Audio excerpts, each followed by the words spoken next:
The French revolution. कहीं ना कहीं हिस्ट्री का नॉस्टैल्जिया इसी चैप्टर से जुड़ा हुआ है हर एक व्यक्ति के जीवन में। कहानी शुरू करते हैं। कहानी कुछ ऐसी है कि इस चैप्टर में आपको देखने को मिलता है, एक तो पूरी कहानी है। क्या बोला तूने? लुईस 16 के राजा बनने से लगाकर नेपोलियन के पावर में आने तक और पावर से जाने तक की पूरी कहानी चैप्टर में क्या क्या होता है वो सब कुछ चैप्टर में बताया गया है। और दूसरा, इस कहानी में क्या क्या कैरेक्टर्स हैं, जैसे विमेन ने इस पूरे फ्रेंच रेवोल्यूशन के टाइम पीरियड में विमेन की क्या स्थिति थी, क्या हो रहा था क्या नहीं, वो सब कुछ। स्लेव्स के बारे में कि स्लेव्स की क्या स्थिति थी फ्रेंच रेवोल्यूशन के टाइम पीरियड में, स्लेवरी क्या थी, ये सब कुछ। और तीसरा है, इस पूरे रेवोल्यूशन का एवरीडे लाइफ पे क्या इंपैक्ट पड़ा था, ये पूरे चैप्टर की रूपरेखा है। Hello everybody, this is Digraj Singh Rajput, welcome to our channel. Chapter कुछ उसी स्टाइल में शुरू होता है जिस तरह से बॉलीवुड मूवीज बैकड्रॉप में जाके शुरू होती है। 14 जुलाई 1789 के दिन बेस्टाइल, जो कि फोर्ट्रेस प्रिजन था, जेल थी, वहां पे जाके कुछ लोगों ने हमला कर दिया, गार्ड्स को मार दिया, हथियार लूट लिए। पर सवाल यह कि ऐसा क्यों, इस चीज को समझने के लिए फिर पीछे चलते हैं। फ्लैशबैक। 1774 लुईस 16 राजा बन गया। तिलक लगा दो। अब यहाँ पे राजा बनने के साथ साथ 20 साल में उसकी शादी भी करवा देते हैं, बहुत प्रेशर भाई के ऊपर। और राजा भी बन गया, शादी भी हो गई, और साथ ही साथ क्या है, उसको खाली तिजोरी भी मिलती है। What were the reasons for the empty treasury of France? France की तिजोरी खाली क्यों थी? लड़ाई में एंगेज थे, बहुत सारा पैसा जा रहा था, इतना बड़ा पैलेस था, उसको मेंटेन करने में खर्चा लगता था। अमेरिकन इंडिपेंडेंस में, जो कि ब्रिटेन के अगेंस्ट में अमेरिका लड़ रहा था, और ब्रिटेन फ्रांस का भी दुश्मन, तुमने बोला कि दुश्मन का दुश्मन अपना दोस्त, दुश्मन का दुश्मन दोस्त, तो उसे मदद कर रहे थे अमेरिका को। साथ ही साथ आपको देखने को मिलता है कि जो रेगुलर एक्सपेंसेस थे वो भी बहुत ज्यादा होते थे, आर्मी, एडमिनिस्ट्रेशन, सारी चीजें मेंटेन करना। इन सारी चीजों के अलावा लोन और लोन के ऊपर इंटरेस्ट, इन कारणों से तिजोरी खाली थी। तिजोरी भरने का एकमात्र तरीका था टैक्स बढ़ाया जा सके, लेकिन टैक्स बढ़ाने में भी समस्या थी, क्योंकि फ्रेंच सोसाइटी एक फ्यूडल सिस्टम पर बेस्ड थी, जहां पे आपको स्ट्रक्चर देखने को मिलेगा, first state, second state, third state. First state, second state के लोग प्रिविलेजेस एंजॉय करते थे, टैक्स नहीं देते थे, और यही लोग पैसे वाले थे, सारे नोबल्स और क्लर्जी लोग। और थर्ड स्टेट के लोग, जिसमें पीजेंट्स थे, आर्टिशंस थे, स्मॉल बिजनेसमैन थे, उनके ऊपर पूरा बर्डन था टैक्स का। टिथ और टेल दो प्रकार के टैक्सेस थे। एक टैक्स वो जिसमें पूरी टोटल प्रोड्यूस का 1/10 देना पड़ता था चर्च को, जिसे टिथ कहा जाता था, वो टैक्स था। टेल एक तरह का टैक्स था जो डायरेक्ट टैक्स लगाया जाता था, और ये सारा बर्डन थर्ड स्टेट के ऊपर। गरीबी में गीला आटा, सब्सिस्टेंस क्राइसिस वाली सिचुएशन डेवलप हो जाती थी। मतलब पॉपुलेशन बढ़ रही है, अनएम्प्लॉयमेंट बढ़ रहा है, फसल खराब हो गई, और इसी फसल खराब होने में कभी कभी मौसम खराब हो जाता था, तो जो फसल होना है वो भी नहीं हो रही है, महंगाई बहुत बढ़ जाती थी। जब आदमी का सर्वाइवल ही डिफिकल्ट हो जाए तो उसे सब्सिस्टेंस क्राइसिस वाली सिचुएशन कहते हैं। इस सिचुएशन में जीना मुश्किल था, लेकिन कुछ लोग प्रिविलेजेस एंजॉय कर रहे थे, फर्स्ट स्टेट, सेकंड स्टेट। तो एक मिडिल क्लास इमर्ज होती है, जो कि थर्ड स्टेट में से ही निकल के आती है, आसमान से नहीं टपकी थी। इंडस्ट्रियलाइजेशन हुआ, गणित सिंपल है, इंडस्ट्रीज से पैसा आया, जिन लोगों के पास पैसा आया उन्होंने शिक्षा लिया, शिक्षा लेने से उन लोगों को नया सोचने समझने का एक तरीका मिला। तो यहां पे फिलोसोफर्स का एक बहुत इंपॉर्टेंट रोल रहा, जैसे जॉन लॉक, रूजो, मोंटेस्क्यू। ये वो फिलोसोफर्स थे जिन्होंने आइडियाज दिए। कैसे आइडियाज? जैसे टू ट्रीटीज ऑफ गवर्नमेंट में जॉन लॉक कहते हैं कि डिवाइन और एब्सोल्यूट राइट नहीं होना चाहिए मोनार्क का, कि बस पैदा हो गया राजा के घर में तो जैसा चाहे वैसा करे। सोशल कॉन्ट्रैक्ट की बात करते हैं रूसो। स्पिरिट ऑफ लॉज में जैसे आप देखेंगे तो मोंटेस्क्यू ये कहते हैं कि पावर को डिस्ट्रीब्यूट करना होगा, एक ही राजा सारी पावर अपने हाथ में नहीं रखेगा, वन मैन आर्मी नहीं बन सकता है वो। अब इस तरह के आइडियाज जब मिडिल क्लास के लोगों ने पढ़े, जाने, समझे, तो they started questioning the privileges enjoyed by the first state and second state. खैर, कहानी आगे बढ़ती है। तिजोरी अभी भी खाली थी। राजा ने सोचा तिजोरी भरने के लिए एकमात्र तरीका है कि टैक्स बढ़ा दिया जाए, पर राजा अकेले टैक्स बढ़ा नहीं सकता था। एक प्रैक्टिस थी कि तीनों स्टेट्स को बुला के मीटिंग करवाई जाए, स्टेट जनरल की मीटिंग। और स्टेट जनरल की मीटिंग में फर्स्ट स्टेट से 300 लोग, सेकंड स्टेट से 300 लोग, और थर्ड स्टेट से 600 लोग आते हैं। पर समस्या यह थी कि तीनों स्टेट को एक एक ही वोट था। तो थर्ड स्टेट के लोगों ने ऑब्जेक्शन उठाया और कहा कि हम 600 लोग हैं, हमारी जनसंख्या डबल है, तो हमारा वोटिंग राइट भी 2 होना चाहिए। पर राजा ने वो बात नहीं मानी। मैं तुम्हारे बाप का नौकर नहीं हूं। लोग भी नाखुश हो गए। थर्ड स्टेट के लोग उस मीटिंग को लात मार के फुटबॉल बनाते हैं और एक टेनिस कोर्ट पे जाके इकट्ठे होते हैं। मैच नहीं खेलेंगे, वहां पे वो ये कसम खाते हैं कि हम कॉन्स्टिट्यूशन बनाएंगे और उस कॉन्स्टिट्यूशन से राजा की पावर पे चेक लगाया जाएगा। कॉन्स्टिट्यूशनल मोनार्की लाना चाहते थे। जब नेशनल असेंबली बनी, नेशनल असेंबली इस कॉन्स्टिट्यूशन को बनाने में व्यस्त थी। फ्रांस में स्थिति बिगड़ रही थी, महंगाई बढ़ रही थी, सब्सिस्टेंस क्राइसिस था, लोग रोड पे उतर आए थे।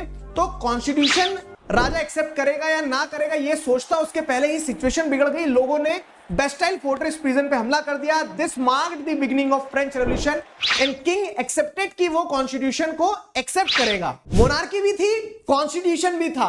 This marked the beginning of constitutional monarchy in France. मतलब राजा रहेगा लेकिन वो कॉन्स्टिट्यूशन के हिसाब से काम करेगा, ठीक उसी तरह से जैसे बिल्ली के गले में घंटी।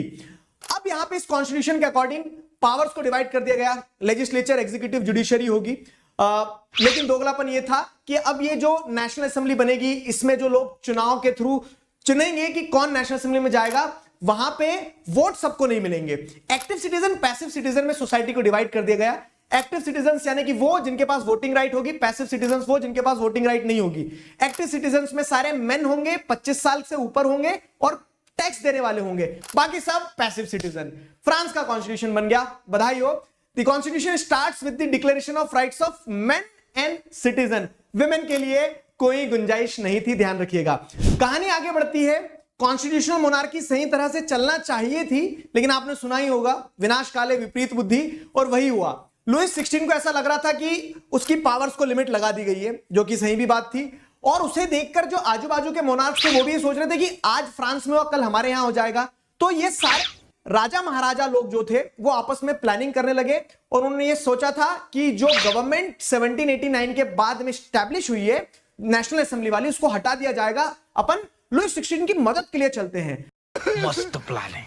लेकिन इससे पहले कि दूसरे मोनार्क्स लुईस 16 की मदद करते, नेशनल असेंबली ने दूसरे मोनार्क्स के ऊपर हमला बोल दिया, धावा बोल दिया। और ये रेवोल्यूशनरी वॉर में सारे लोग जगह जगह से आते हैं, पार्टिसिपेट करते हैं। वहां का नेशनल एंथम मर्सिलीज तभी लोगों को मिलता है। अब 1791 के कॉन्स्टिट्यूशन से लोगों को एक्सपेक्टेशंस बहुत थी, लेकिन सबको वोटिंग राइट नहीं मिले। तो कुछ लोगों को लगा कि रेवोल्यूशन और चलते रहना चाहिए, चलो।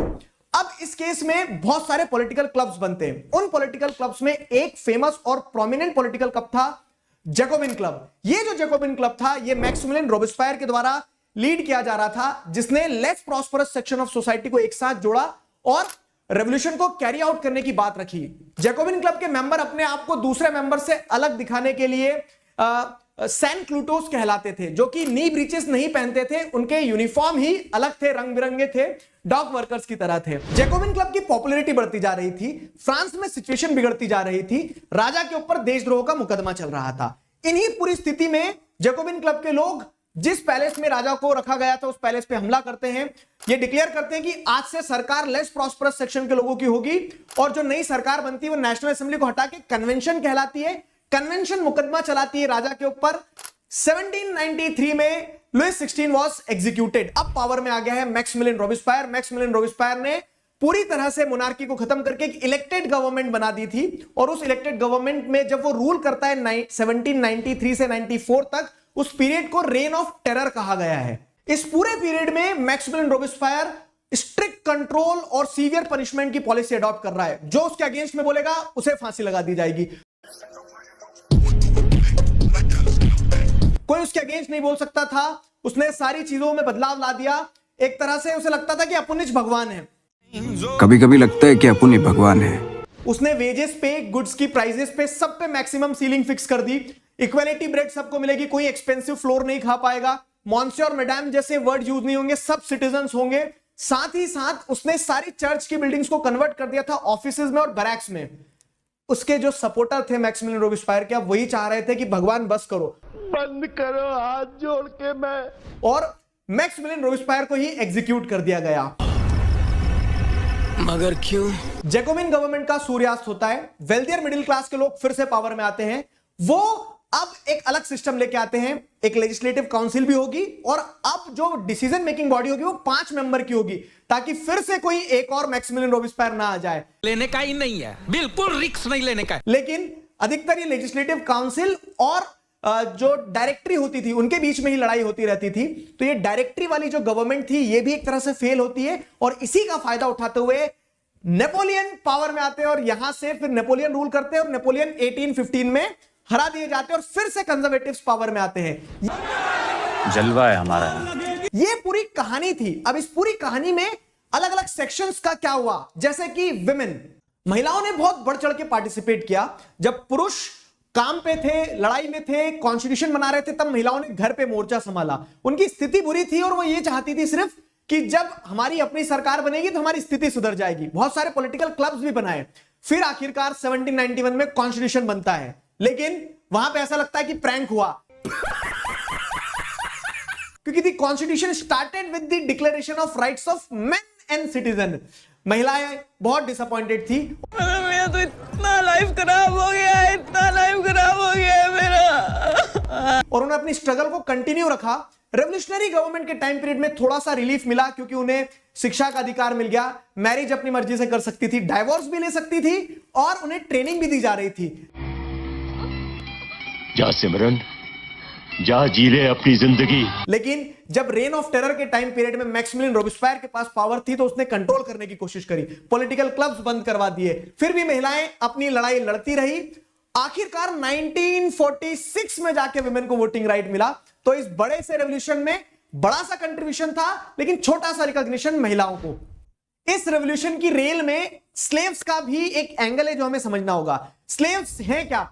तो सबसे पहली चीज तो यूरोपियन से काम होता नहीं था, उन्होंने लेकिन प्लांटेशन फील्ड डाल के रखे थे अमेरिका में। अब वहां पे काम करने के लिए अफ्रीका से स्लेव्स लाए जाते थे। एक ट्रायंगल बन गया यूरोप, अमेरिका और अफ्रीका के बीच में। यही था ट्रायंगुलर स्लेव ट्रेड। स्लेव्स होना चाहिए नहीं होना चाहिए, इस पे बहुत डिबेट चला। नेशनल असेंबली चाहती थी स्लेव्स हो, मैक्सिमिलियन रोबेस्पायर ने स्लेवरी को अबॉलिश किया, लेकिन नेपोलियन ने पावर में वापस आते ही स्लेवरी को री इंट्रोड्यूस कर दिया। तो ये स्लेव्स की रोलर कोस्टर राइड थी।